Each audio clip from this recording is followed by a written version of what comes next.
Okay, I'm back, and sorry about the interruption. This has only happened once before where my camera just decided to cut out in the middle of everything. So it even cut off what I was saying mid-sentence. So again, I do apologize for that. So welcome to part 2 of cinnamon swirl bread in the bread maker.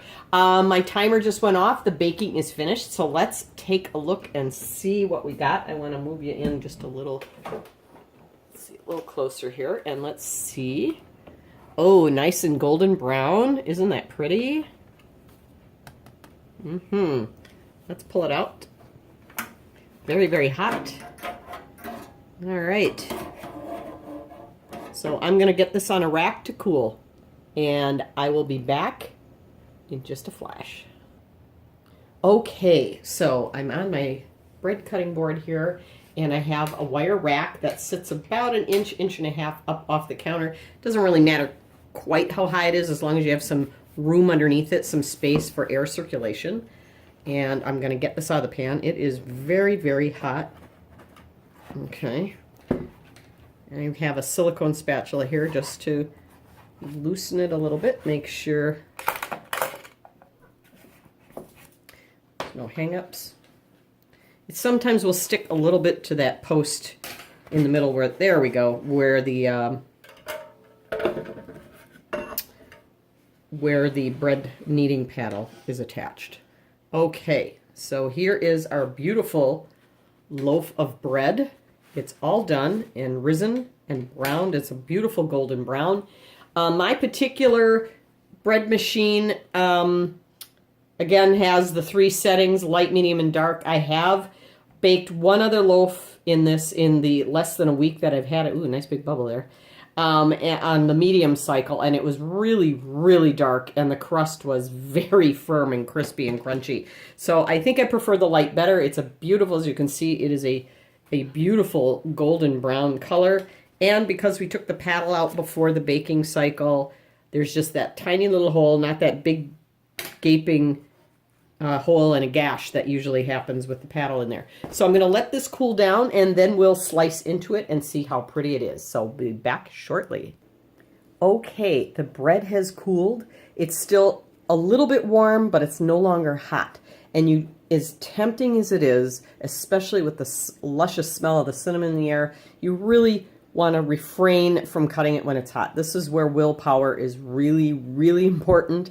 If you cut the loaf just really, really hot, I meant to say rip-roaring there, rip-roaring hot out of the bread machine or the oven, whichever, you will ruin the inside texture of the loaf. If you notice on some videos where they cut it literally right out of the machine, and it looks like the texture has like rolled down, almost like pieces of dough.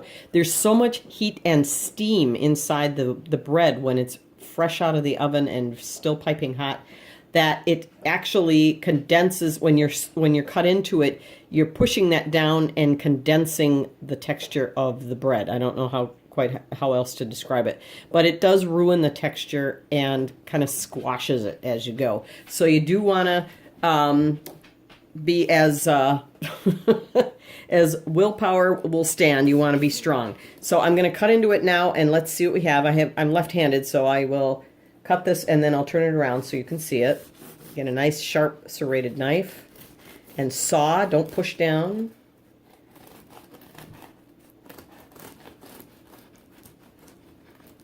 It is cutting very nice, very easily. Ooh, look at that. How pretty is that swirl? Look at that. Isn't that gorgeous? So, and it's just a beautiful, see what I mean by the open texture? I'll bring this up. It's not real dense. It's nice and soft and springy. It's done just perfectly. I cannot wait to dive into this.